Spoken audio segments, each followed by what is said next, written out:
اعوذ باللہ من الشیطان الرجیم بسم اللہ الرحمن الرحیم اللہم صلی علی محمد وآل محمد وعجل فرجهم ولا يجوز اشتراط النفع فلا يفید الملک حتی الصحہ عوض المکسرہ خلافا لأبی صلاح۔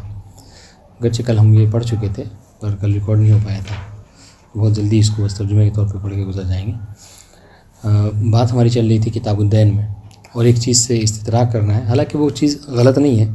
کتاب النزید اگر دیکھیں آپ تو اس میں یہ پوری تفصیل لکھی ہوئی ہے۔ کل ایک بات ہم نے کہی تھی کہ دین کی دو قسمیں ہیں، تو ایک قسم جو ہم نے یہاں پہ بیان کی قرض، دوسری قسم جو ہے جو مصنف یہاں بیان کریں گے، تو ہم نے کیا کہا تھا کہ دوسری قسم میں ہر وہ چیز کے جو معافی ذمہ اس کو دین کہتے ہیں، کہ ٹھیک ہے اس میں کوئی غلطی نہیں ہے، مگر جو قسم ثانی میں مصنف ذکر کریں گے وہ یہاں پر دین عبید کو ذکر کریں گے، یعنی غلاموں اور کنیزوں کے دین کو۔ تو قسم اول میں قرض عام طور سے ہر ایک یعنی ایسے لوگوں کے قرض جو کہ آزاد ہیں، اور قسم ثانی میں غلاموں کے قرض کو، لیکن وہ بات جو ہے وہ غلط بہرحال نہیں ہے، ٹھیک ہے، مزید میں اس کو ذکر کیا ہے۔ بہرحال آج اس کو بس یوں ہی پڑھ کے گزر جاتے ہیں کہ کل ایک بات بتائی تھی کہ اگر کوئی قرض دے رہا ہے تو اس میں نفع کی شرط نہیں لگا سکتا، منفعت کی، کہ ہمیں جو کیا ہے مثلا قرض دے رہا ہوں اتنا اور ہمیں زیادہ چاہیے، تو زیادتی کی قید کوئی نہیں لگا سکتا، خلافاً لأبی صلاح۔ ٹھیک ہے، انہوں نے کہا کہ زیادتی کی شرط جو ہے وہ اگر کوئی شخص مکسرہ یعنی ٹوٹے ہوئے سکوں کو دے کر صحیح سکہ لینے کی شرط لگا رہا ہے تو اس میں کوئی حرج نہیں ہے۔ مصنف نے جواب دیا کہ، اور انہوں نے اس بات پہ روایت بھی پیش کی کہ میں یوں ہی نہیں کہہ رہا ہوں، اس پر جو ہے کیا ہے روایت دلیل ہے کہ اس میں ایسا انسان کر سکتا ہے۔ شارح نے جواب کیا دیا کہ وہ روایت جو ان کے مدعا پر دلیل نہیں ہے، اس لیے کہ روایت میں شرط کی بات نہیں ہے، بلکہ روایت میں بلا شرط ہے۔ اگر کوئی شخص لے رہا ہے ٹوٹے ہوئے درہم و دینار کو اور واپس جو صحیح کر رہا ہے تو اس میں کوئی حرج نہیں ہے۔ تو روایت میں قصد کی بات نہیں ہے، جبکہ آپ قصد کے ساتھ لینے کو جائز سمجھ رہے ہیں، واضح انشاءاللہ۔ تو دیکھیں یہ تو عبارت یہاں تک پڑھ چکے تھے، ولا يجوز اشتراط النفع فلا يفید الملک حتی الصحہ عوض المکسرہ خلافاً لأبی صلاح الحلبی۔ انہوں نے کیا کہا، حیث جوزوا ھذا الفرد من النفع، ابو صلاح نے اور ایک جماعت نے علماء کی اس کو جائز قرار دیا ہے۔ کس کو؟ ھذا الفرد کون سے؟ نہیں مکسرہ کے عوض میں صحہ کو لینے کو، ٹھیک ہے۔ اچھا دلیل کیا ان کی؟ استناداً الی روایت لا تدل علی مطلوب، انہوں نے روایت کے طور پہ ایک دلیل کے طور پہ ایک روایت پیش کی ہے کہ جو ان کے مطلوب پر دلالت نہیں کرتی۔ وظاہر روایہ، مصنف شارح کہنے کہ کیسے اس روایت میں کیا ہے جو ان کے مطلوب ثابت نہیں کرتی، کہنے وظاہر روایہ اعطاء الزائد الصحیح بدون شرط، روایت میں یہ ہے کہ بلا شرط کے اگر کوئی شخص جو ہے وہ کیا ہے مکسرہ کے وزن صحیح دے رہا ہے تو کوئی حرج نہیں ہے۔ تو مصنف کے اشارے کیا کہنے ہیں، ولا خلاف فیہ، اس میں تو کوئی خلاف ہی نہیں ہے، سبھی کہتے ہیں اس طرح سے دینا جائز ہے، کوئی حرج نہیں ہے، بل لا یکرہ، بلکہ مکروہ بھی نہیں ہے۔ وقد روی ان النبی صلی اللہ علیہ وآلہ وسلم اقترض بکرا فرد باذل رباعیہ، کہتے کہ یہی نہیں کہ مطلب دینا، بلکہ یہ سنت نبی ہے کہ نبی نے ایسا کیا، کیا کہ 2 سالہ اونٹ کے بچے کو لیا اور جب واپس کیا تو 9 سالہ اونٹ کا بچہ تھا کہ جو مکمل جوان تھا، واضح انشاءاللہ۔ رباعین ہم نے کہا تھا کہ بازلن، بازلن کیا ہے اس کے رباعین، اس لیے کہ رباعین توضیح ہے، قید توضیح ہے کس کے لیے؟ بازلن کے لیے۔ رباعین کیوں کہتے ہیں؟ ایسے اونٹ کو کہ جس کے چاروں دانت آگے کے ٹوٹ جائیں، ٹھیک ہے۔ اور یہ جو ہے اونٹ کا سب سے شباب کا زمانہ ہوتا ہے اور یہ سب سے قیمتی اس وقت ہوتا ہے، تو پیغمبر نے جو ہے جب لیا تو اس کی کوئی خاص قیمت نہیں تھی، لیکن جب دیا تو اچھے طریقے سے واپس کیا۔ اور یہ جملہ نبی کا بھی ہے کہ نبی نے فرمایا ان خیر الناس احسنہم قضاء، کہ بہترین انسان وہ ہے کہ جو ادائیگی جو ہے اچھے طریقے سے کرے، واضح انشاءاللہ، چاہے قرض کی ہو، نماز کی ہو، کسی بھی طرح کی چیز ہو، یعنی بہرحال لے تو جب واپس کرے تو اچھے طریقے سے واپس کرے۔ یہاں تک تو بات بہرحال کل ختم ہو چکی تھی۔ آج جو ہے وہ گفتگو یہ ہے کہ اب سے یہاں سے بحث شروع ہو گئی کس میں؟ شرائط قرض کے حوالے سے، کہ قرض کی کیا شرائط ہیں۔ تو سب سے پہلی شرط یہ بتا رہے ہیں کہ قرض میں شرط یہ ہے کہ متعاقدین، چونکہ یہ بھی ایک عقد ہے تو اب ہم یہ کہیں گے متعاقدین۔ اور ایک بات یہ بھی یاد رکھیے کہ جب دائن کہیں تو قرض دینے والا مراد، مدیون کہیں تو قرض لینے والا، مقرض کہیں تو قرض دینے والا مراد، مقترض کہیں تو قرض لینے والا مراد ہے، ٹھیک ہے۔ ہو سکتا ہے آگے چل کے یہ اصطلاح و ذکر کریں گے اور اس میں پریشان نہ ہوئیے گا، ٹھیک ہے، مقرض اور مقترض۔ ہاں تو کہہ رہے ہیں کہ سب سے پہلی شرط یہ ہے کہ دونوں کا، مقرض اور مقترض دونوں کا کامل ہونا ضروری ہے۔ یعنی کیا مطلب؟ یعنی یہ کہ یعنی کامل، اب کامل یہ ایک اصطلاح ہے جو بولا جاتا ہے کہ اس کے لیے یعنی بالغ ہونا، عاقل ہونا اور ممنوع من التصرف نہ ہونا، اپنے مال میں بہت سے لوگ ایسے ہوتے ہیں کہ جو اپنے مال میں شرعاً جو کیا ہے تصرف نہیں کر سکتے. وہ کون سے لوگ ہیں؟ جیسے اگر کوئی نابال بچہ ہے، ٹھیک ہے، یا پھر کیا ہے اگر کوئی وہ ہے ایسے مرض میں مبتلا ہے کہ جو مرض الموت ہے، یہ حتماً جو کیا ہے ڈاکٹر نے جواب دے رکھا ہے وہ زندہ نہیں رہے گا، تو اس کو بھی کہا گیا کہ اپنے مال میں تصرف نہیں کر سکتا. ٹھیک ہے. اس طریقے سے جو مفلس ہے، یعنی کیا، یعنی ایسا شخص کہ جو قرض میں ڈوبا ہوا ہے، ٹھیک ہے، تو اس کے پاس جو چیز بچی ہے ایسا نہیں کہ اس میں تصرف کرے، اس کو محجور ہو جاتا ہے وہ شارع کی طرف سے. واضح انشاءاللہ. تو کہنے کہ اس طرح کے قیود بہرحال نہیں ہونے چاہیے، ممنوع من تصرف نہیں ہونا چاہیے، ٹھیک ہے، اور بالغ اور عاقل ہونا ضروری ہے، دونوں کا، قرض دینے والے کا، مقرض کا بھی اور مقترض کا بھی. ٹھیک ہے. دیکھیں اس بات کو، وَإِنَّمَا يَصِحُ اِقْرَاضُ الْكَامِلِ. ٹھیک ہے، شرط ہے قرض میں کہ ان حصر کر دیا کہ بس صحیح ہے، ٹھیک ہے، کیا اقراض الکامل، کہ کامل ہی جو ہے کیا کرے وہ قرض دے. اب یہاں پر دیکھیے کیا مطلب، اب یہاں پر دیکھیے یہاں پر ذکر نہیں کیا متعاقدین کا، لیکن اگر آپ وہ آگے چل کے دیکھیں خود شرح مصنف کے علی وجہ یرتفع عن الحجر فی المال، یعنی اس طریقے سے وہ دونوں کامل ہوں کہ ان سے کیا ہو، مال میں تصرف کرنا کیا ہو، وہ اٹھ جائے، ممنوع من تصرف ہونا ہو. یعنی کیا مطلب، یعنی وہ اپنے مال میں تصرف کر سکتے ہیں، تو بالغ عاقل ہوں ہی، اور ساتھ میں کیا ہو، ممنوع من تصرف بھی نہ ہو. ممنوع من تصرف کون سے لوگ ہوتے ہیں؟ وہ کہ جو مرض الموت میں مبتلا ہوتا ہے، وہ کہ جو قرض میں ڈوبا ہوا انسان ہوتا ہے، ٹھیک ہے، یا جو اس کے سفیہ ہوتا ہے، ٹھیک ہے، یعنی عقل مند نہیں ہوتا، یعنی رشید نہیں ہوتا، کہہ سکتے ہیں عقل مند نہیں. عقل مند کے مقابلے مجنون آئے گا، لیکن سفیہ کے مقابلے میں رشید. اب سنیے یہ جو بات کہہ رہا ہوں، کیا کہا کہ اقراض الکامل کہا. اب کامل سے تو ایک شخص مراد ہے، پھر ہم متعاقدین کیوں کہہ رہے ہیں؟ وَأَرَادَ كَمَالُ الْمُتَعَاقِدَيْنِ مَعًا، اس جملے سے مصنف نے متعاقدین کا کامل ہونا مراد لیا ہے، دونوں کا، قرض لینے والے کا بھی قرض دینے والے کا. کیسے؟ کہا بِإِضَافَةِ الْمَصْدَرِ إِلَى الْفَاعِلِ، کہ یہاں پر اقراض کیا ہے، مصدر ہے باب افعال کا، ہے نا، اقراض مصدر ہے اور اس کی اضافت کی کس کی طرف؟ الکامل کی طرف، ٹھیک ہے، فاعل کی طرف. اور یہ فاعل کیا ہے؟ فاعل جو ہے وہ کیا ہے، دینے والا بھی ہے، اور جو قبول کر رہا ہے وہ بھی تو قابل ہے، وہ بھی تو فاعل ہے اس طریقے سے. تو دونوں کی طرف جو ہے اضافت کر کے یہاں پر ہم کہہ رہے ہیں مصنف. اور یہ ایک دلیل خارجی بھی ہے، کہہ رہے کہ یہاں پہ چلیے انہوں نے مطلب ایک فنی عبارت استعمال کر لی، ورنہ الگ سے ہم اور علماء، بقیہ علماء کی کتابوں کو پڑھیے تو سب نے کہا ہے کہ صرف دینے والے کا بالغ عاقل ہونا یا ممنوع من تصرف ہونا جو ضروری نہیں ہے، ممنوع من تصرف نہ ہونا ضروری نہیں، بلکہ دونوں کا ضروری ہے. تو قرینہ خارجیہ بھی ہمارے پاس ہے، اور خود یہ استعمال بھی ہے کہ مصدر کی اضافت جو کیا ہے فاعل کی طرف یہاں مصنف نے کی ہے. واضح انشاءاللہ. جی اب آئیے ایک اور مسئلہ، وَكُلُّ مَا تَتَسَاوَى أَجْزَاؤُهُ يَثْبُتُ فِي ذِمَّةِ مِثْلُهُ. ہاں کیا کہیں، دیکھیے کہ اب سنیے، اب جو قرض لیا ہے اس نے، ٹھیک ہے، تو قرض جو مال قرض میں اس نے دیا ہے، یا جو مال اس نے قرض میں لیا ہے، کہہ رہے ہیں وہ دو چیزیں ہو سکتی ہیں، یا تو وہ مال قیمی ہے یا وہ مال مثلی ہے. ٹھیک ہے. مال مثلی کسے کہتے ہیں؟ یعنی مال مثلی اس کو کہتے ہیں کہ جو قیمت اور منفعت میں ایک جیسی ہو. ٹھیک ہے. یعنی کیا مطلب، جیسے گیہوں ہے، ٹھیک ہے، اور بقیہ جو دانے والی چیزیں ہیں، ہے نا، حبوب، وہ سب کیا ہیں، وہ قیمی ہیں. یا پھر جو ہے وہ گھی وغیرہ ہے، یہ سب قیمی ہیں. کیوں؟ اس لیے کہ اچھا عفواً یہ قیمی نہیں، مثلی ہیں. ہاں، مثلی ہونے کا معیار کیا ہے؟ مثلی ہونے کا معیار یہ ہے کہ اگر اس کو 1 کلو لیجئے آپ تو مثلاً 100 روپے قیمت ہے، آدھا کلو لیجئے تو 50 روپے، 250 گرام لیجئے تو 25 روپے. ٹھیک ہے. تو جیسے جیسے آپ وزن کم کریں گے، وزن زیادہ کریں گے، اس کی قیمت جو کیا ہے، ایک رہے گی. ٹھیک ہے. تو اس کو کیا کہتے ہیں؟ مثلی. ٹھیک ہے. یعنی اس کے اجزاء جو کیا ہیں، ایک جیسے ہیں. آپ 1 کلو گیہوں اٹھائیے اور 1 کلو گیہوں الگ سے اٹھائیے، تو دونوں کے اجزاء جو کیا ہیں، برابر ہوتے ہیں. واضح انشاءاللہ کہ جس کے اجزاء مساوی ہوتے ہیں منفعت میں، فائدہ اٹھانے میں، آپ جو 1 کلو گیہوں سے فائدہ اٹھائیں گے وہی دوسرے والا جو 1 کلو گیہوں ہے اس سے بھی فائدہ اٹھائیں گے. واضح انشاءاللہ. تو اگر قرض میں کوئی مثلی چیز لے رہا ہے تو اس کے ذمے میں مقروض جو ہے، مدیون ہے، اس کے ذمے میں کیا آتا ہے، مثلی ہی آتا ہے، یعنی اسی کے واپس وہ پلٹا ہے.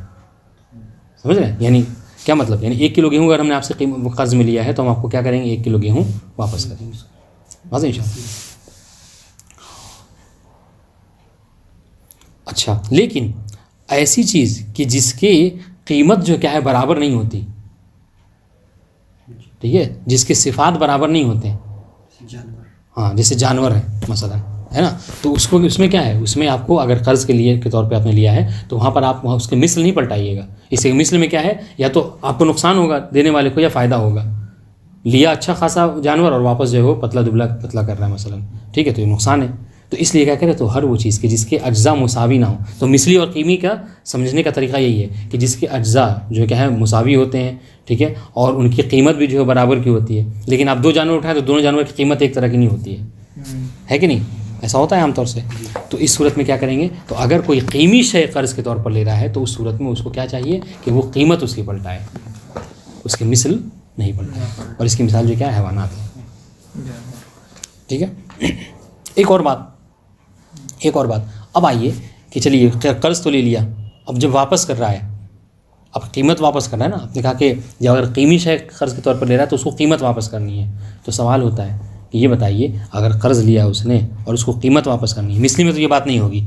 چاہے جب بھی پلٹائے اس کے 1 کلو گیہوں لیا تھا تو اگر 2 مہینے بعد ہی پلٹائے تو 1 کلو گیہوں دے دے گا. مثلی مسئلہ نہیں، مسئلہ قیمت میں ہے. ٹھیک ہے. جب گیہوں لیا تھا تو اس کی قیمت جو کیا 20 روپے کلو تھی. اب جب واپس کر رہا ہے تو مثلا یا تو 25 ہے یا گھٹ گئی مثلا قیمت 15 روپے ہے. تو کیا کرے گا وہ، 15 دے گا، 25 دے گا، یا جب لیا تھا 20. تو کہہ رہے ہیں کہ یوم القبض میں جو قیمت تھی، ٹھیک ہے، وہی جو کیا ہے وہی قیمت واپس کرے گا. کیوں؟ اس لیے کہ جب اس نے قبض کیا تھا تب وہ شے اس کی ملکیت میں آئی تھی. اب یہ کیسے ہوتا ہے، یہ فرض کیسے کر سکتے ہیں؟ مثلا ہم نے آپ سے بات کی کہ بھائی دیکھیں مجھے پیسے کی ضرورت ہے، ابھی نہیں اگلے ہفتے ضرورت ہے. تو آپ نے کہا ٹھیک ہے سنی بھائی ہم سے لے لیجیے گا مثلا، ہے نا. اب بات ہو گئی یہاں پہ. اب ہم نے کہا 2-3 دن بعد جو آپ سے ملاقات ہوئی ہم نے آپ سے لے لیا. تو ایک بات یہ ہو گئی، تو بات ہوئی کہ قرض لیں گے لیکن لیا کب، 2 دن بعد. تو جب قبض تو جب بات ہوئی تھی تو اس کی قیمت الگ تھی.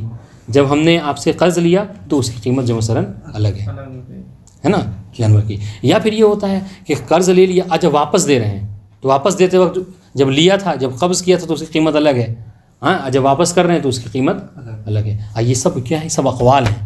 بعض لوگ کہتے ہیں کہ نہیں، جب یوم القبض جو ہے اس کی قیمت دے، جیسا کہ مصنف نے اس کو اختیار کیا ہے کہ جب قبض کیا ہے تو اس وقت چونکہ قبض کرنے سے وہ اس مال کا مالک بنا ہے، لہٰذا یوم القبض جو قیمت ہے اسی کو واپس کرے گا. بعض لوگ کہتے ہیں کہ نہیں، جب واپس کر رہا ہے اس وقت جو قیمت ہے وہی قیمت جو ہے واپس کرے گا. ان شاء اللہ. بعض لوگ کہتے ہیں کہ نہیں، جب قرض کے بارے میں گفتگو ہوئی تھی، ہے نا، وہ اس وقت جو قیمت تھی وہی والی قیمت جو واپس کرے گا. ہر ایک قول ہے. مصنف نے جو اختیار کیا ہے اس کو ذہن میں رکھیے گا، وہی یوم القبض ہے، جس دن لیا ہے، جس دن قبض کیا ہے، اور قبض ہی کے ذریعے سے وہ چیز اس کی ملکیت میں آئی ہے. تو جس دن وہ مالک بنا ہے اس مال کا، اس دن کی قیمت کیا تھی اس کو واپس کرے گا. البتہ یہ قیمت کے حوالے سے جی واضح ان شاء اللہ. یہ قیمت دیکھیے یہ عبارت وَكُلُّ مَا تَتَسَاوَى أَجْزَاؤُهُ، ہر وہ شے کہ جس کے اجزاء جو کیا ہیں مساوی ہوں. کس میں؟ فی القیمت والمنفعہ، قیمت میں اور منفعت میں. اچھا دیکھیے قیمت میں اجزاء مساوی ہونے کا مطلب کیا ہے، جو ہم نے مثال دی. قیمت میں اجزاء کے مساوی ہونے کا مطلب یہی ہے کہ 1 کلو لیجئے تو 100 روپے، آدھا کلو لیجئے تو 50 روپے، 250 گرام لیجئے تو یعنی اجزاء مساوی ہیں، فرق نہیں ہے. تو یہ قیمت میں اجزاء کا مساوی ہونا. والمنفعہ، منفعت میں اجزاء مساوی ہونے کا مطلب کیا ہے؟ منفعت میں یہی ہے کہ 1 کلو گیہوں سے جتنا آپ مطلب وہ آٹا بنائیں گے اتنا ہی جو کیا ہے، اگر 1 کلو اور آپ جب واپس کریں گے تو اتنا ہی آٹا بنے گا. ایسا نہیں ہے کہ ہم نے جو دیا تھا اس سے زیادہ آٹا بن جائے اور آپ نے جو دیا اس سے کم بنے گا، ایسا نہیں ہوتا. تو یہ منفعت میں کیا ہے، یعنی اگر ہم 1 کلو سے مثال طور پر 20 روٹیاں بنا سکتے ہیں تو آپ بھی جو 1 کلو سے 20 روٹی بنائیں گے. یہ منفعت میں مساوی ہونا ہے. وہ تتقارب صفات ہو، یا پھر ایک اور طریقہ یہ ہے کہ اجزاء مساوی کیسے ہیں، مثل کے پہچاننے کا، کہ جن کی صفات جو ہے کیا مقارب ہوتی ہیں. اگر گیہوں آپ مطلب ایک بورا گیہوں ادھر اور ایک بوری گیہوں ادھر رکھیں تو انسان دیکھے گا تو کہے گا جی ہاں یہ دونوں ایک ہی گیہوں ہیں، دیکھ کے ہی سمجھ میں آ جاتا ہے. تو صفات جو کہ عام طور سے ایک ہوتے ہیں. واضح. تو اگر اس طریقے کا ہو تو اس کو کیا کہتے ہیں کہ یہ مثلی چیز ہے. ٹھیک ہے. وَكُلُّ مَا تَتَسَاوَى أَجْزَاؤُهُ يَثْبُتُ فِي الذِّمَّةِ مِثْلُهُ. تو اگر ایسی چیزوں کو وہ قرض کے طور پر لیا تو چونکہ وہ مثلی چیز ہے لہٰذا اس کے ذمے میں، کس کے؟ مقترض کے، جس نے قرض لیا ہے اس کے ذمے میں یہ ہے کہ وہ اس کو مثل ہی اس کے واپس کرے گا. واضح انشاءاللہ عبارت جی. وَمَا لَا يَتَسَاوَى أَجْزَاؤُهُ، اور ہر وہ شے کہ جس کے اجزاء مساوی نہ ہوں. ٹھیک ہے، کل حیوان، ٹھیک، جیسے کہ حیوان ہے، دیکھیں حیوان میں جیسے آپ حیوان ایک اشارہ کیجیے تو اس کا کچھ قیمت بتائے گا، دوسرے کو اشارہ کیجیے تو اس کی کچھ قیمت ہے. اگر مثلا 25 کلو کا ہے تو اس کی الگ قیمت ہے، 15 کلو کا تو اس کی الگ قیمت ہے. تو یہ اجزاء مساوی نہیں ہے. تو یہ یاد رکھیے گا، یہ ہمیشہ کام آئے گا آپ کو کہ کوئی چیز مثلی ہے اور کون سی چیز قیمی ہے، دونوں کو پہچانیں گے کیسے.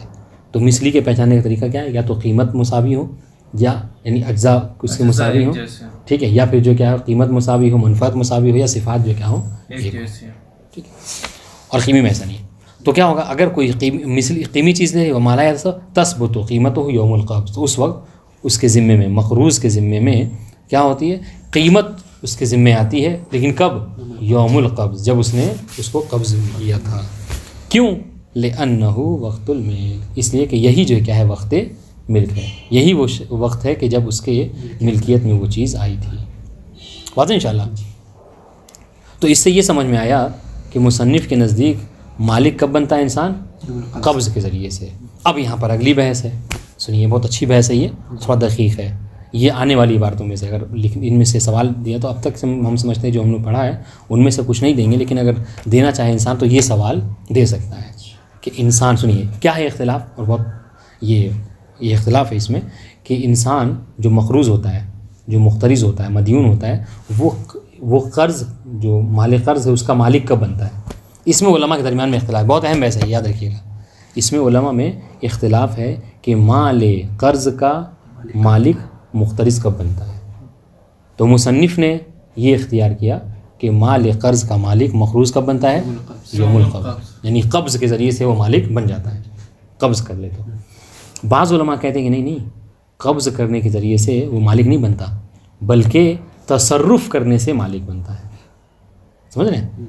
ہاں، ہو سکتا ہے کہ ہم نے آپ سے کوئی چیز لی اور وہ عین ایسے باقی ابھی رکھے ہوئے تھے، ابھی اس میں ہم پیسہ لیا آپ سے، یا مثلا آپ جانور لیا اور ابھی اس سے ہم نے کوئی تصرف اس میں نہیں کیا، ٹھیک ہے، تو ابھی وہ ہماری ملکیت میں داخل نہیں ہوئی جب تک کہ ہم اس پہ تصرف نہ کریں. واضح انشاءاللہ. تو یہ دو بڑا اختلاف ہے. اچھا، اس کا ثمرہ کہاں ظاہر ہوگا، یعنی فائدہ کیا ہے اس بحث کا؟ بہت اہم بات ہے. لیکن اس کی دلیل بھی بتا دیں. ہاں، یہ تھوڑا سا دقیق بات ہے، بہرحال غور کیجیے گا. اب اس میں دلیل ہے، جن لوگوں نے کہا کہ قبض جو ہے کیا ہے مفید ملک ہوتا ہے، ان میں سے مصنف بھی ہیں، ٹھیک ہے، اور بعض نے کہا کہ نہیں، تصرف ملکیت کا سبب بنتا ہے. تو جن لوگوں نے کہا کہ قبض جو ہے کیا ہے وہ ہے باعث ملک ہے، تو ان کی دلیل میں، ان کے دلیل کے طور پر کس نے؟ محقق نے شرائع الاسلام میں دلیل یہ پیش کی ہے کہ اگر، سنیے گا، اگر تصرف جو ہے، ہاں، اگر تصرف کو آپ باعث ملک سمجھیں گے تو دور لازم آئے گا. یہ دور سمجھنے کی ضرورت ہے، ٹھیک ہے. دور کیسے لازم آئے گا؟ دور کہتے ہیں نا توقف الشیء علی نفسہ، کہ کسی شے کا اپنے آپ پر متوقف ہو جائے. ہاں، تو کہہ رہے ہیں کہ کیسے دور لازم آئے گا اگر تصرف کہیے تو، یعنی محقق گویا کہ مصنف کے حق میں ہے. مصنف تو دلیل دے رہے ہیں کہ اگر آپ تصرف کہیں گے تو کیا ہوگا؟ دور لازم آئے گا. کیسے؟ سنیے. اس لیے کہ تصرف کیا ہے؟ تصرف فرع ملکیت ہے. میں اس چیز میں کب تصرف کر سکتا ہوں؟ اس کو استعمال کروں یا اس کی مثلا اس سے بات کروں، موبائل ہے تو اس میں مطلب یوٹیوب چلانے لگوں، یہ کب ہے؟ جب میں اس کا مالک ہو جاؤں. تو اب آپ کیا کہہ رہے ہیں کہ اس کا مالک کب بنوں گا؟ جب اس میں تصرف کروں گا.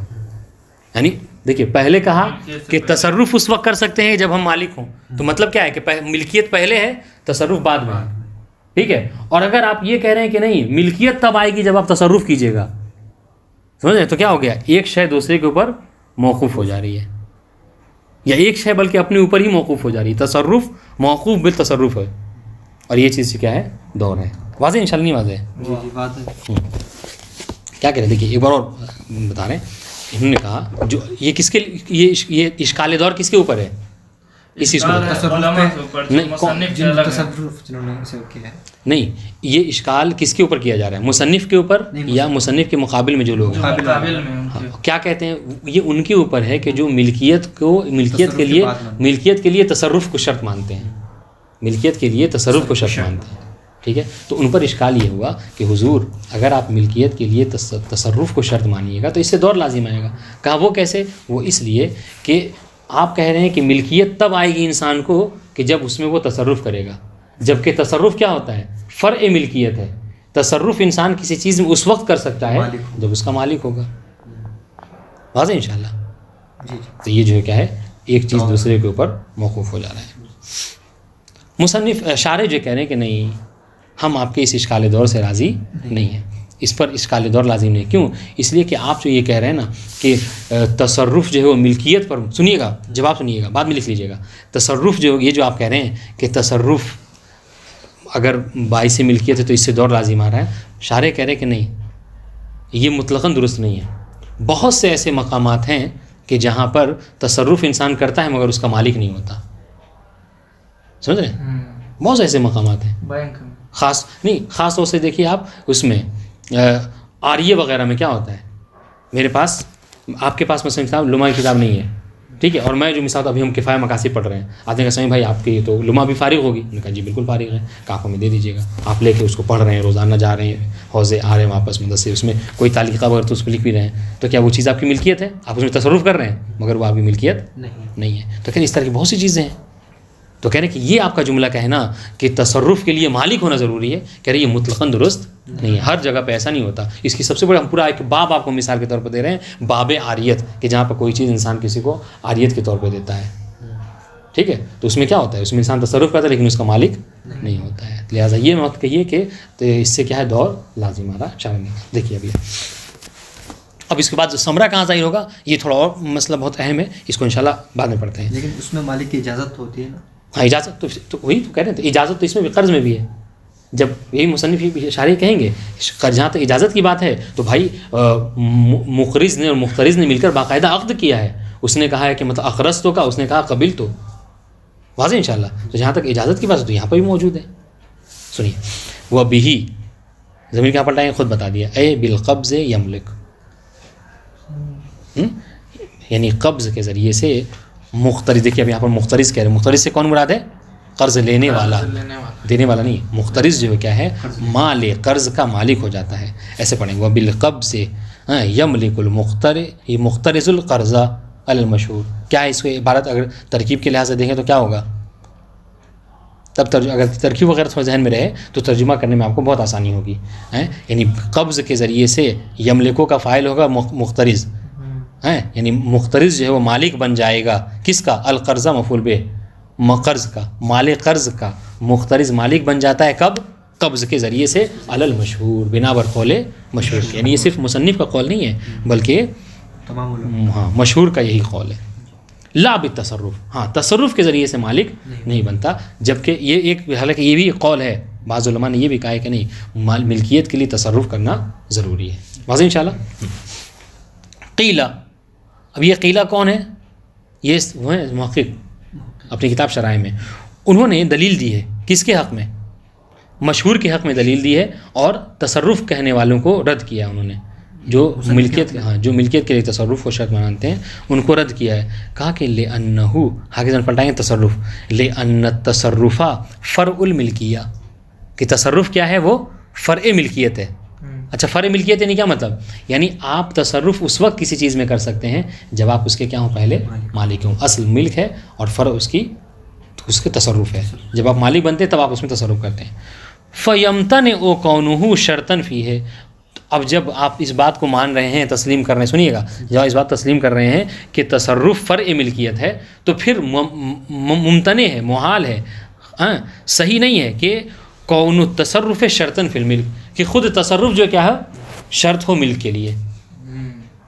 اس لیے کہ جب تصرف فرع ملکیت ہے، یعنی کیا مطلب؟ اس کا مطلب کیا ہے کہ ملک پہلے ہے اور تصرف بعد میں ہے. جب آپ پہلے مالک بنتے تب آپ تصرف کرتے ہیں. تو اگر آپ تصرف کو یہ کہیے گا کہ تصرف ہی جو ہے کیا ہے کہ ذریعے سے ملک آتا ہے، تو مطلب کیا ہے کہ جس کو آپ نے مقدم فرض کیا ہے وہ مؤخر ہو جائے گا. الشرط ہمیشہ پہلے ہوتی، مشروط بعد میں. واضح انشاءاللہ. تو آپ نے کہا کہ تصرف کے لیے شرط کیا ہے؟ ملکیت. تو گویا کہ مالک پہلے بن رہا ہے انسان. لیکن اگر آپ پھر کہہ رہے ہیں کہ نہیں، آپ تصرف ہی کے ذریعے سے کیا کہہ رہے ہیں؟ مالک بنیں گے، تو پھر گویا کہ جس کو آپ نے شرط مانا اسی کو جو کیا ہے مشروط مان رہے ہیں. یہ اس میں اصول میں وہ ہو جائے گا نا جس میں موضوعی شرط ہوتا ہے، خلاف فرض ہو جائے گا، دور ہو جائے گا. واضح انشاءاللہ. وَإِلَّا دارا، کہنے کو اگر ایسا نہ ہو، یعنی اگر آپ ایسا نہ کریں، یعنی کیا مطلب، یعنی آپ اگر تصرف کو ہی باعث ملک سمجھ رہے ہیں تو اس سے دور لازم آ رہا ہے۔ وہ فی ہے، اس پر جو کیا ہے شارح نے اشکال کیا، کہہ رہے کہ یہ جو دلیل دی گئی ہے مصنف اور مشہور کے حق میں، کہہ رہے اس سے ہم راضی نہیں ہیں، اس پہ ہمیں اشکال ہے۔ کیوں؟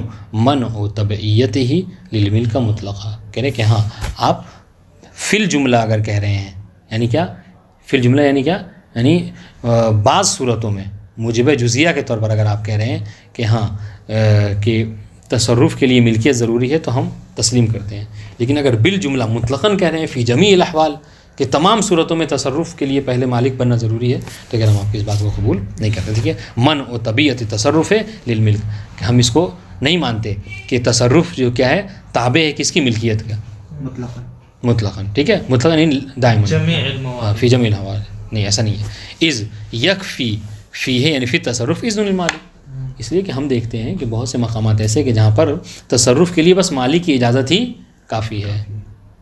ٹھیک ہے، وہ ہوا ہونا حاصل بالعقد، اور جہاں تک اجازت کی بات ہے تو ان دونوں نے بھائی عقد کیا ہے، اس نے کہا ہے کہ ان اقرض تو کا تمہیں تصرف فی ہے، مال دے کر کہا، اور اس نے قبول کیا، تو باقاعدہ عقد ہوا ان دونوں کے درمیان میں، تو اجازت تو بہرحال ہے۔ بل بالایجاب، بلکہ نہیں عقد نہیں، یعنی ایجاب و قبول نہیں، صرف ایجاب کے ذریعے سے جب قرض دینے والے نے کہہ دیا کہ اقرضتو کا، تو وہ کیا ہو گیا، گویا کہ اس نے وہ اپنی اقرضتو کا کہنے کی وجہ سے وہ راضی ہو گیا، اس کی اجازت جو صرف ایجاب سے ہی آ جا رہی ہے، پورے عقد کی ضرورت بھی نہیں ہے۔ واضح انشاءاللہ، یہ بات واضح ہے جی۔ اب سنیے، یہاں پر آپ چاہیں تو یہ ہیڈنگ لگا سکتے ہیں، یہ عبارت کیا ہے، یہ عبارت اشارہ ہے کس بات کی طرف، ثمرہ نزاع، اس بحث کا ثمرہ کہاں ظاہر ہوگا۔ ٹھیک ہے، کیا کہ جب آپ یہ کہیں کہ تصرف باعث ملکیت ہے یا قبض باعث ملکیت ہے، قبض کے ذریعے سے ملکیت آتی ہے مال قرض کی یا تصرف کے ذریعے سے۔ سنیے، اگر ہم یہ کہتے ہیں، دیکھیے گا بہت تھوڑا سا دقیق بات ہے یہ، دیکھیے ثمرہ کہاں ظاہر ہوگا، بہت اچھی بات ہے، اور اچھی بات ہے اگر واقعی سمجھیں گے تو مزہ آئے گا۔ کہہ رہے ہیں کہ ایک قول یہ ہے مصنف اور مشہور کا کہ قبض کے ذریعے سے مال قرض کا مدیون مالک بنتا ہے، اس کے مقابلے میں بعد نے کہا کہ نہیں، تصرف کے ذریعے سے وہ مال قرض کا مالک بنے گا۔ ثمرہ کہاں ظاہر ہوگا، کہہ رہے ثمرہ ظاہر ہوگا اس وقت کہ جب کسی نے قرض لے لیا، ٹھیک ہے، قرض لے لیا، اور قرض لے کے ابھی وہ مال اس کے پاس یوں ہی ایسا بیٹھ رکھا ہوا ہے، یعنی عین مال باقی ہے، جانور لیا تھا، جانور ویسے ہی ابھی لا کر ویسے ہی باندھا ہے اس نے اپنے گھر میں، اس میں کوئی تصرف اس نے نہیں کیا، کوئی بھی مال فرض کر لیجیے آپ، ٹھیک ہے۔ تو اگر آپ سنیے گا، اگر آپ یہ کہتے ہیں کہ قبض کے ذریعے سے وہ مالک بنتا ہے، تو پھر وہ جانور اس نے جا کر جو 1 گھنٹہ پہلے لا کر ابھی باندھا ہے اور اس میں کوئی تصرف نہیں کیا ہے، وہ اس کے بقیہ مال کی طرح ہو جائے گا، یعنی وہ مالک بن گیا، اس نے قبض کر لیا حیوان کو، وہ مالک بن گیا، اب اس کے گھر کی جو بقیہ چیزیں جیسے وہ مالک ہے ویسے ہی اس کا بھی وہ مالک ہے، ٹھیک ہے۔ اب سنیے، اب 1 گھنٹے بعد، آدھے گھنٹے بعد، چونکہ یہ وہ ہے عقد جائز ہے، مالک وہ آیا جس نے قرض دیا تھا، کہا کہ بھائی میں اس سے واپس لینا چاہ رہا ہوں، جو تم نے قرض دیا تھا واپس لے لو، واپس دے دو، یا آپ سمجھ لیجیے کہا 1 گھنٹے بعد دے دوں گا، اس نے کہا ٹھیک ہے 1 گھنٹہ ہو گیا دے دو واپس۔ تو اب سنیے، اگر آپ یہ کہتے ہیں کہ قبض کے ذریعے سے انسان مالک بنتا ہے، تو اس کو چاہیے، اس کو اختیار ہے کہ چاہے تو وہ اسی مال کو دے عین کو، چاہے تو اس کی قیمت دے دے، سمجھ رہے کیوں؟ اس لیے کہ اب اس کی ملکیت ہے، جیسے چاہے تصرف کرے، چاہے تو اس کو واپس کرے، چاہے تو واپس نہ کرے، سمجھ رہے ہیں۔ لیکن اگر آپ یہ کہتے ہیں کہ نہیں، ملکیت کے لیے تصرف کرنا ضروری ہے، تو اب تک تو اس نے تصرف اس میں کچھ نہیں کیا ہے، تو اس کا مطلب کیا ہے، جب کچھ تصرف نہیں کیا ہے اور وہ مانگ رہا ہے، تو اس کو چاہیے کہ وہ عین مال کو ہی واپس کرے گا، کیونکہ وہ اس کی ملکیت نہیں ہے، تصرف کرے گا تب مالک بنے گا، ابھی اس نے کوئی تصرف کیا نہیں ہے، تو اس کو کیا حق ہے، اس کو چاہیے کہ وہ وہی اسی چیز کو واپس کرے جو اس نے لیا ہے۔ واضح انشاءاللہ۔ اور پہلی والی صورت میں گرچہ وہ راضی نہیں ہے، اس نے کہا کہ بھائی جب تم عین مال باقی ہے تو پھر ہمیں وہی کیوں نہیں واپس کر رہے ہو، اس نے کہا نہیں، میری ملکیت ہو گئی، قبض کر لیا ہم نے، اب میری مرضی، چاہے تو تمہیں پیسہ دوں، چاہے تو یہ عین دوں، تو یہ ثمرہ وہاں پر ظاہر ہوگا۔ واضح ہوگی بات؟ ہاں، مصنف کی بات تو رہ گئی، کون سی بات؟ مصنف کی بات پھر تو کٹ گئی، نہیں کٹی نا، انہوں نے کہا جب قبض کر لے گا تو مالک ہو جائے گا، مالک ہو جائے گا، تو مالک ہو گیا، تو اس میں قبض کیا تو وہی، ہاں، تو یہ ثمرہ ظاہر کرنے کی بات کر رہے ہیں، یعنی فائدہ یہاں پہ ظاہر ہوگا، حالانکہ یہ بھی انہی کے ساتھ ہیں، شارح بھی انہی کے ساتھ ہیں، مصنف کے ساتھ ہیں۔ آپ کیا کہنا چاہ رہے ہیں؟ آپ کیا کہنا چاہ رہے ہیں اس میں؟ یہ کہہ رہا ہوں کہ اگر مصنف نے لے لیا وہ اگر قرض لے لیا ہے ہماری ملکیت میں آ گیا ابھی تصرف نہیں کیا تو ہم مالک ہیں کہ نہیں؟ مالک ہیں. اگر مصنف کے قول پہ مالک ہیں، بعض علماء کے مشہور کے نزدیک مالک ہیں اور بعض کے نزدیک نہیں ہے. نہیں جی تو اس کا وہی ثمرہ کہاں پہ ظاہر ہوگا کہ جن کے نزدیک آپ قبض کے جیسے مالک بن گئے، اب آپ کو اختیار ہے، چاہے تو وہی چیز واپس کریں چاہے تو اس کی قیمت واپس کریں. ٹھیک ہے. اور جن کے نزدیک کہ نہیں تصرف ضروری ہے تو مطلب ہے کہ ابھی تک آپ اس کے مالک نہیں بن چکے، آپ نے تصرف نہیں کیا ہے. تو جب مالک نہیں بنے ہیں اور عقد فاسخ ہو گیا تو جو چیز جس کی ہوتی ہے، قاعدہ یہ ہے کہ جو چیز عقد جب فاسخ ہو جائے تو جو چیز جس کی ہوتی ہے اس کا واپس پلٹ جاتا ہے. اب یہاں پہ عقد فاسخ ہو گیا، بھائی جو اس کے مال ہے اس کو واپس کر دیجیے آپ. ٹھیک ہے.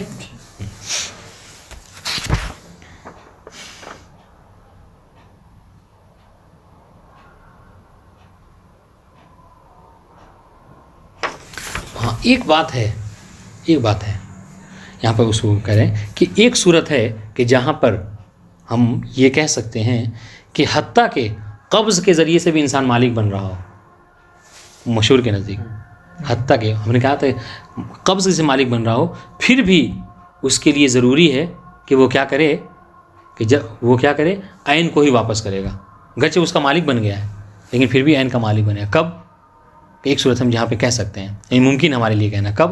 اس صورت میں کہ چونکہ بھائی ہم نے تو یہ فرض کیا ہے نا کہ قرض قرض کون سا عقد ہے؟ لازم ہے یا جائز ہے؟ کل ہم نے پڑھا تھا جائز ہے. اور عقد کا یہ قانون ہے کہ جب کبھی عقد جائز فسخ ہو جاتا ہے تو کیا ہوتا ہے، ہر مال جو جس کا مال ہوتا ہے اس تک واپس پلٹ جاتا ہے. تو گرچہ آپ کہہ رہے ہیں کہ قبض کے جیسے مالک بن گیا ہے، مگر چونکہ عقد فسخ ہو گیا ہے اور جب عقد فسخ ہو جاتا ہے تو جو چیز جو اس کا ملکیت ہوتی ہے اس تک واپس پلٹ جاتی ہے، اور یہ چیز اس کی ملکیت تھی قرض دینے والے کی، لہٰذا اس تک واپس پلٹ جائے گی. بتا دیں انشاءاللہ. دیکھیے بات وحیث قلنا بملکہ بالقبض، کہہ رہے کہ جب ہم یہ کہیں ٹھیک ہے کہ ملکیت جو کیا ہے قبض کے ذریعے سے آتی ہے. اچھا ہم نے کیوں کہا کہ شارح جو مصنف کے ساتھ ہیں، آپ دیکھا ہوگا کہ مصنف کی بات کو انہوں نے تائید کی ہے کہ مشہور کے ذریعے سے. کیا کہا تھا اوپر میں؟ جب مصنف نے کہا کہ قبض کے ذریعے سے مالک بن جاتا ہے تو شارح نے کیا کہا کہ یہ صرف انہی کا قول نہیں ہے بلکہ مشہور بھی یہی جانتے ہیں، اور انہوں نے مخالفت بھی کوئی نہیں کی، بلکہ جن لوگوں نے تصرف کہا ہے تو دلیل دی تھی اس کو رد کیا تھا انہوں نے. بہرحال تو یہ مشہور کے ذریعے سے تائید کی تھی مصنف نے. ہاں وحیث قلنا بملکہ بالقبض، کہہ رہے جب ہم یہ کہیں کہ مقترض قرض لینے والا مالک بنتا ہے کس کے ذریعے سے؟ قبض کے ذریعے سے، تو فلہ رد و مثلہ ما وجود ہے نہیں. تب جب قبض کے ذریعے سے وہ مالک بنتا ہے تو اس کو اختیار ہے کہ چاہے تو وہ اس کے مثل واپس کر سکتا ہے. ٹھیک ہے، اس جانور کے مثل واپس کر سکتا ہے ما وجود ہی، جبکہ عین باقی ہے. ٹھیک ہے، وہ مثلی ہے. اب یہاں پہ جانور تو مثلی نہیں قیمی ہے، لیکن اگر کوئی مثلی چیز اس نے لی ہے تو وہ نہ دے، اس کے مثل کوئی چیز واپس کر دے. ٹھیک ہے. وَإِنْ كَرِهَ الْمُقْرِضُ، گرچہ جو سامنے والا ہے وہ اس بات کو قبول نہ کرے، اس کو ناپسند ہو. کہا بھائی جب عین باقی تو پھر کیوں نہیں دے رہے ہو؟ کہہ رہا کہ نہیں، چونکہ وہ مالک بن گیا ہے، اپنے ملکیت جیسے چاہے وہ تصرف کرے، لہٰذا اس کو اختیار ہے، چاہے تو پیسہ دے چاہے تو کچھ ادا کرے. ٹھیک ہے، اس کو اختیار. کیوں؟ لِأَنَّ الْعَيْنَ حِينَئِذٍ تَصِيرُ كَغَيْرِهَا مِنْ أَمْوَالِهِ، اس لیے کہ عین یعنی کیا؟ وہ چیز جو اس نے قرض کے طور پر لی ہے وہ کیا حین القرض، جب اس نے قرض لے لیا اور مالک بن گیا وہ قبض کے ذریعے سے، کیا تَصِيرُ كَغَيْرِهَا مِنْ أَمْوَالِهِ، جیسے اس کے بقیہ اموال ہیں اس کا وہ مالک ہے، جیسے چاہے اس میں تصرف کرے، جس کو چاہے دے. اس طریقے سے یہ بھی مال قرض بھی جو اس کا ایک مال ہو گیا ہے. ٹھیک ہے. والحق یتعلق بذمتہ فیتخیر فی جہت القضاء، اور حق سے مراد کیا ہے؟ نہیں، حق کے دائن، یعنی جو چیز مال قرض میں لیا تھا اس نے، جو دائن کا حق ہے، یعنی جو قرض دینے والے کا حق ہے، وہ اس سے ذمہ تو ہے. یہ نہیں ہے کہ اس کو دینا نہیں ہے، دینا تو ہے، لیکن یہ حق جو اس کے متعلق ہوا ہے مدیون کے، یہ کیا اس کے ذمے میں آیا ہے، اس مال سے نہیں ہے، اس مال سے متعلق نہیں، اس کے ذمے متعلق ہوا ہے. اور جب ذمے متعلق ہوا تو جیسے چاہے دے گا. جب فیتخیر فی جہت القضاء، تو قضا کرنے میں، واپس کرنے میں، ادا کرنے میں کیا اس کو اختیار ہے، چاہے تو وہ اس کے وہی مثل دے دے، چاہے تو وہی دے دے. آپ اس پر زبردستی نہیں کر سکتے، اس کا مال ہے، جیسے چاہے تصرف کرے. کہنے کا مطلب یہ واضح انشاءاللہ. تو یہ ثمرہ ہے کہ یہاں پہ ظاہر ہوگا. وَلَوْ قُلْنَا بِتَوَلُّقِ فِي الْمِلْكِ عَلَى التَّصَرُّفِ، لیکن اگر آپ اس کے برخلاف کہیں کہ نہیں، ملک کے لیے قبض نہیں ہے بلکہ تصرف ضروری ہے. اب سنیے گا سمجھا کیا ہوگا. وجب دفع العین مع طلب مالکها. ٹھیک ہے, ملک کے لیے اگر آپ کہہ رہے ہیں تصرف ضروری ہے تو اس وقت جب وہ مالک مانگے گا, اس سے قرض دینے والا مانگے گا, تو اس پر واجب ہے یہاں پر کہ اس کی مثل نہ دے, قیمت نہ دے, بلکہ اسی عین کو واپس کرے. کیوں؟ اس لیے جب تک اس نے تصرف نہیں کیا ہے, جب تصرف نہیں تو مالک نہیں بنا ہے, گویا کہ ابھی تک اس کی ملکیت میں وہ چیز باقی ہے قرض دینے والے کے. واضح انشاءاللہ. یہ اس کا مالک نہیں بنا ہے تو لہٰذا اس میں وہ تصرف نہیں کر سکتا اور اس کو اختیار نہیں ہے یہاں پر. واضح انشاءاللہ مسئلہ. اب آئیے یہاں پر وَيُمْكِنُ الْقَوْلَ بِذَلِكَ وَإِن مَلَّكْنَاهُ بِالْقَبْضِ. ٹھیک ہے, ہاں کہہ رہے ہیں کہ ممکن ہے کہ ہم یہاں پر یہ کہیں ہاں کہ یہاں پر عین ہی اس کو واپس کرنا ہے. بذالکہ کے اشارہ کس بات کی طرف ہے؟ یہ جو ابھی سے پہلے بات گزری ہے کہ عین کو ہی واپس کرنا اس کے لیے ضروری ہے, حتیٰ کہ ہم کیا کس بات کے قائل ہو جائیں کہ ملکیت کے لیے قبض ضروری ہے. ورنہ ہم نے اس سے پہلے یہ کہا تھا کہ اگر ملکیت کے لیے قبض کی شرط لگائیں گے تو پھر کیا ضروری ہے؟ اس کو اختیار ہے, وہ اس کی ملکیت ہے, جیسے چاہے واپس کرے. لیکن اگر یہاں پر کہہ رہے ہیں کہ نہیں, ہم اس ایک قول ہے, ایک ممکن ہے کہ یہ کہہ سکتے ہیں, وہ کیا کہ حتیٰ کہ قبض کے ذریعے سے مالک بنتا ہے مگر پھر بھی چاہے تو وہ عین ہی واپس کرے گا. کہا یہ کب؟ وہ يمكن القول بذالک. بذالک کا اشارہ سمجھ میں آ گیا؟ بذالک کا اشارہ کیا؟ عین کو ہی پلٹائے گا. کب؟ وَإِن مَلَّكْنَاهُ بِالْقَبْضِ. گرچہ ہم اس بات کے قائل ہو گئے کہ وہ قبض کے ذریعے سے ہی مالک بنتا ہے انسان, جبکہ قبض کے مالک جب بنتا ہے تو ہم نے کیا کہا تھا؟ اختیار ہے اس کو. لیکن یہاں پر ایک قول یہ بھی ہے. کب؟ دلیل سنیے. بناءً علی کون القرض عقدا جائزہ. اس لیے کہ عقد جو ہے کیا ہے, قرض جو ہے کیا عقد جائز میں سے ہے. ٹھیک ہے, وہ من شأنہ رجوع کل عوض الی مالکہ اذا فسخ. اور عقد جائز کی شان یہ ہے, عقد جائز کا حال یہ ہے کہ عقد جائز میں جب چاہے انسان جو کیا ہے معاملے کو فسخ کر سکتا ہے. ٹھیک ہے, ہاں وہ من شأنہ رجوع کل عوض الی مالکہ. عقد جائز میں یہ ہوتا ہے کہ جب معاملہ فسخ ہو جائے تو ہر مال جو جس کا ملکیت ہوتی ہے اس کو واپس پلٹ جاتی ہے اذا فسخ. کل ہبۃ والبیع بخیار. جیسے ہبہ میں یا خیار میں اگر کوئی وہ ہے, ایسی بے ہے کہ جو جس میں اختیار ہے کہ ہم وہ کریں, لیکن اختیار ہے جو جب چاہے انسان فسخ کر سکتا ہے.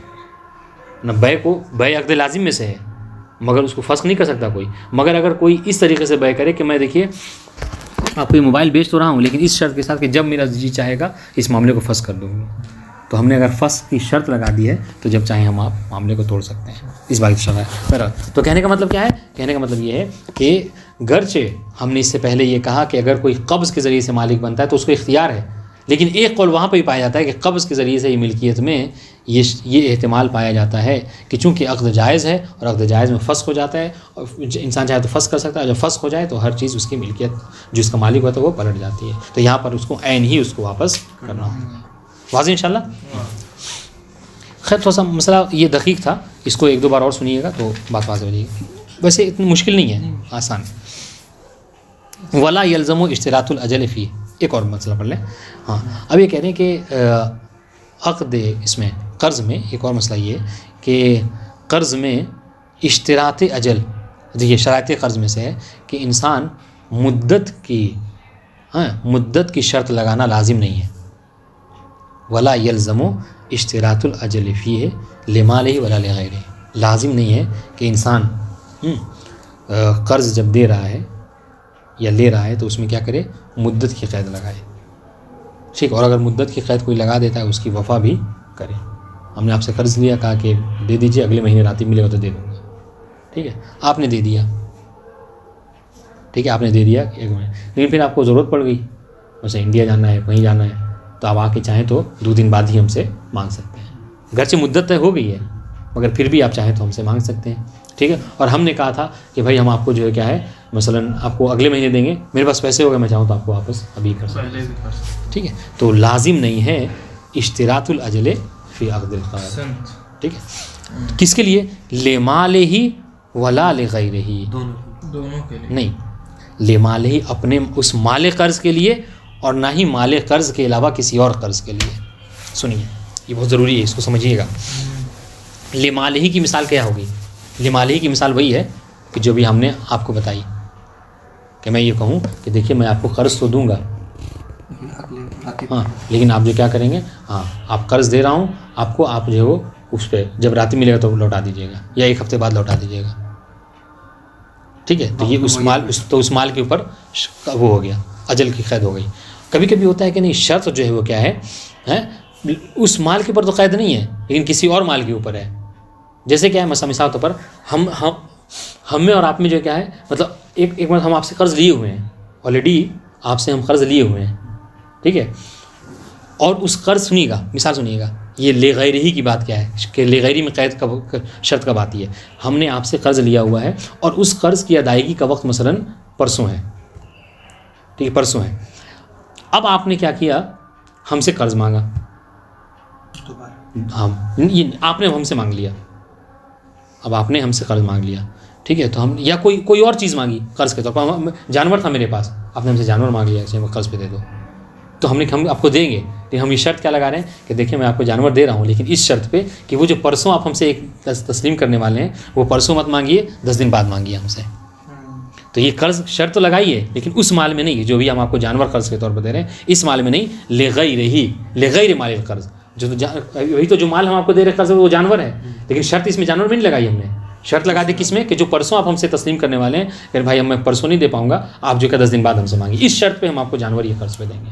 تو کہنے کہ نہ اس مال قرض پہ انسان شرط لگا سکتا ہے اور نہ اس مال قرض کے علاوہ کسی مال کے اوپر شرط لگا سکتا ہے. واضح انشاءاللہ.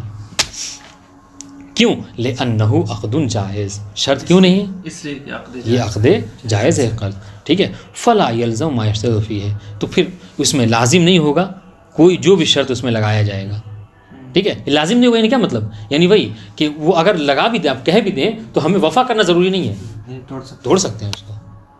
فلا یعنی شرط لازم ہے. فلا یلزم ما یشترط فیہ، کیوں؟ الحاقا لشرطہ بجزئہ، اس لیے کہ کیا کریں گے، ملحق کریں گے اس شرط کو. کس شرط کو؟